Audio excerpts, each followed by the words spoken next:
સુરતમાં પોલીસ અધિકારીઓ અને આરોગ્ય ટીમ દ્વારા સાથે મળી શાળા કોલેજો પાસે આવેલા પાનના ગલ્લાઓની રસીદો બનાવી દંડ વસૂલાયો હતો, તો કોઈ અસામાજિક પ્રવૃત્તિ થતી ન હોય તેનું પણ ધ્યાન રાખવામાં આવ્યું હતું.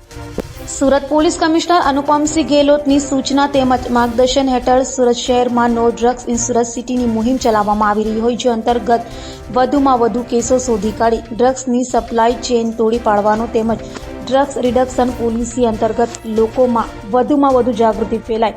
અને યુવા ધન ડ્રગ્સનું સેવન કરવાથી બચે તે હેતુસર સુરત શહેર વિસ્તારમાં યુવાઓમાં પ્રચલિત એવા સ્કૂલ, કોલેજ જેવા શૈક્ષણિક સંસ્થાઓની નજીકના અંતરે આવેલા પાનના ગલ્લા, ચા નાસ્તાની લારી, ટપોરીઓ તેમજ સ્મોકિંગ ઝોન આઈડેન્ટિફાઈ કરી સંયુક્ત પોલીસ કમિશનર રાઘવેન્દ્ર વસનાઓની રાહબરી હેઠળ ડીસીબી એસઓજી રાજદીપસિંહ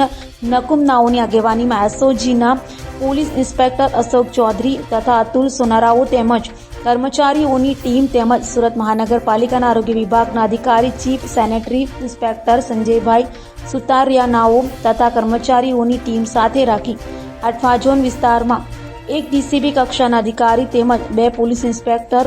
4 પીએસઆઈ તેમજ 40 જેટલા પોલીસ કર્મચારીઓ તેમજ સુરત મહાનગરપાલિકાના એસઆઈ કક્ષાના એક અધિકારી તેમજ 12 જેટલા કર્મચારીઓની અલગ અલગ ટીમો બનાવી લારી ગલ્લાઓ ઉપર સરપ્રાઇઝ ચેકિંગ હાથ ધરવામાં આવ્યું હતું.